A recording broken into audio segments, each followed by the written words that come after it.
नमस्कार, एक बार फिर से आप सभी का स्वागत है। आज की वीडियो जो है वो सुप्रीम कोर्ट के एक जजमेंट पर आधारित है, जिसमें माननीय सुप्रीम कोर्ट ने पति पर लगे हुए 15 लाख की एलिमनी पर पुनर्विचार करने को कहा और फैमिली कोर्ट और हाई कोर्ट के दिए हुए जजमेंट को सेट असाइड कर दिया। जैसा कि पति पत्नी के विवाद में सबसे बड़ा मुद्दा जो आता है वो मेंटेनेंस और एलिमनी का ही आता है, जिसमें पति को इस बात का डर रहता है कि अगर उसकी पत्नी ने मेंटेनेंस की या एलिमनी की मांग की तो कोर्ट द्वारा कहीं इतना बड़ा अमाउंट ऑर्डर ना हो जाए जो उसकी पहुंच से बाहर हो, उसकी हैसियत से बाहर हो और वो पे कर पाने में असमर्थ हो। अगर ऐसा होता है तो वो पति बेचारा क्या करेगा, कहाँ जाएगा, उसके पास विकल्प क्या है, या अगर कोर्ट ने बड़ा अमाउंट ऑर्डर कर दिया है एलिमनी के तौर पर तो क्या उसे माफ कराया जा सकता है या उसे चैलेंज किया जा सकता है या कैंसिल कराया जा सकता है उस अमाउंट को। पति के पास क्या विकल्प है और उसे क्या करना चाहिए। तो आज का जो ये जजमेंट है सुप्रीम कोर्ट का, ये पति लोगों के लिए बहुत बड़ी राहत है। जो उनकी टेंशन है एलिमनी को लेकर और मेंटेनेंस को लेकर, उस पर ये बहुत ही पॉजिटिव जजमेंट है उन लोगों के लिए कि अगर किसी का मेंटेनेंस का या एलिमनी का केस चल रहा है और उसे इस बात का डर है कि कोर्ट द्वारा ऐसा ऑर्डर होने वाला है या हो जाएगा तो वो क्या करेगा। तो इस वीडियो को जरूर देखें और अगर मेरी वीडियो पसंद आए तो मेरे चैनल को सब्सक्राइब करके बेल आइकन को प्रेस करना ना भूलें, ताकि मेरे आने वाली सभी नई वीडियोज का नोटिफिकेशन आपको मिलता रहे। चलिए जानते हैं संबंधित मामले में पत्नी द्वारा पति पर आरोप लगाकर कई गंभीर आरोप लगाकर कई मुकदमे कर दिए गए थे, जिससे पति परेशान होकर फिर पति के पास विकल्प ही क्या बचता है। अगर पत्नी उस पर 498A कर देती है और DV एक्ट कर देती है और CRPC 125 में मुकदमा कर देती है, अगर पत्नी की तरफ से 4-5 इस तरह के मुकदमे हो जाते हैं तो पति पर तो वैसे ही इतना दबाव बन जाता है कि उसे समझ नहीं आता वो करे क्या। कुछ इसी तरह का ये मामला था जिस पर पत्नी ने पति पर कई गंभीर आरोप लगाकर उसके खिलाफ मुकदमे दर्ज कराए थे। लेकिन इस सब के बाद पति को ये लगा कि उसे तलाक दे देना चाहिए और उसके पास कोई ऑप्शन है नहीं, तो पति ने कोर्ट में तलाक की हिंदू मैरिज एक्ट के सेक्शन 13 में क्रूरता और परित्याग के ग्राउंड पर डाइवोर्स फाइल किया और पति को तलाक मिल भी गया। लेकिन तलाक मिलने के साथ साथ ही पति को 10,000 रुपए लिटिगेशन चार्ज पे करने को कहा न्यायालय ने और 15 लाख रुपए एलिमनी अमाउंट देने को कहा गया, जिस पर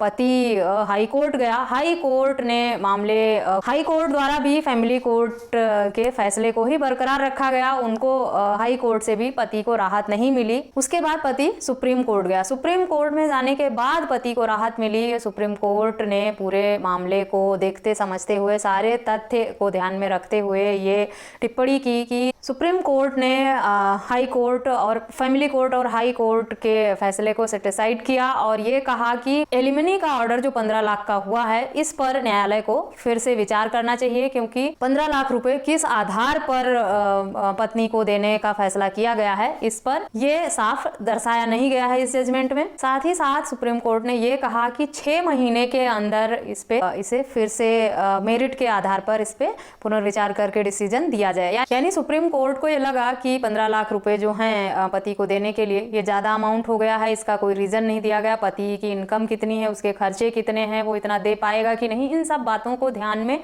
रखते हुए ही मेंटेनेंस एलिमनी का ऑर्डर करना चाहिए। इसीलिए सुप्रीम कोर्ट ने एक बार पुनर्विचार करके 6 महीने के अंदर फिर से फैसला देने का आदेश दिया। तो इसमें पति को एक तो ये हो गया कि पति को तलाक चाहिए था अपनी पत्नी से, क्योंकि उसने बड़े गंभीर आरोप लगाए थे, बहुत परेशान कर रखा था पति को, तरह तरह से आरोप लगाए थे, तो पति को तलाक चाहिए था। ये पति के हक में फैसला हो गया। दूसरा, एलिमनी अमाउंट इतना ज्यादा हो गया था जिस पर उसे सुप्रीम कोर्ट से राहत मिली। तो अगर आपके अंदर हिम्मत है, लड़ने का जज्बा है, तो अगर आपको फैमिली कोर्ट से एलिमनी या मेंटेनेंस का ऑर्डर ज्यादा हो जाता है तो आप सबके पास ये विकल्प होता है कि आप हाई कोर्ट सुप्रीम कोर्ट तक जाएं और अपने हक की लड़ाई लड़ें और अपने लिए न्याय पा सकें।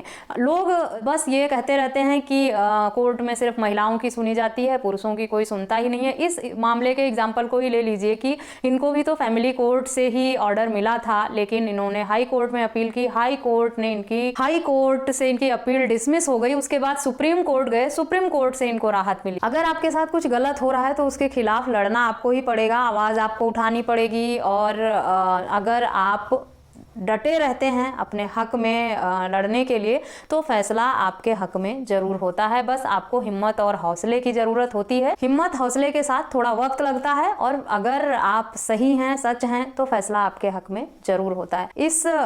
इस वीडियो जिस जजमेंट पर ये वीडियो बनाई है उसकी डिटेल जजमेंट का PDF मैं वीडियो के डिस्क्रिप्शन बॉक्स में दे दूंगी। इससे ज़्यादा इस वीडियो में मैं इस जजमेंट के बारे में नहीं बताऊंगी, क्योंकि वीडियो बहुत लंबी हो जाएगी। अगर आप लोगों के लिए यूजफुल है ये वीडियो, तो आप इस जजमेंट को डाउनलोड करके डिस्क्रिप्शन बॉक्स से इसको पढ़ सकते हैं और अपने केस में यूज कर सकते हैं। आप लोगों तक ये जजमेंट पहुंचाने का मकसद मेरा सिर्फ इतना था कि आप लोग मुझे अक्सर मैसेज और कमेंट करके इतना बोलते हैं कि सिर्फ महिलाओं के लिए कानून बना है और महिलाओं के लिए ही न्यायालय काम करती है, पुलिस काम करती है, पतियों की कहीं सुनवाई नहीं होती, पतियों के फेवर में कोई फैसले नहीं होते।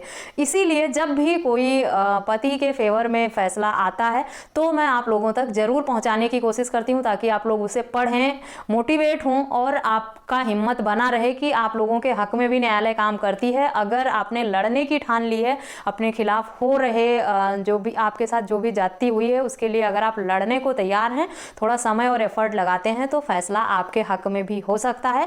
आशा करती हूँ ये जजमेंट आपके लिए बहुत यूजफुल होगा। इस तरह के और भी वीडियोज पाने के लिए मेरे चैनल को सब्सक्राइब करना ना भूलें। इस वीडियो में बस इतना ही, मिलते हैं नेक्स्ट वीडियो में, तब तक के लिए थैंक यू एंड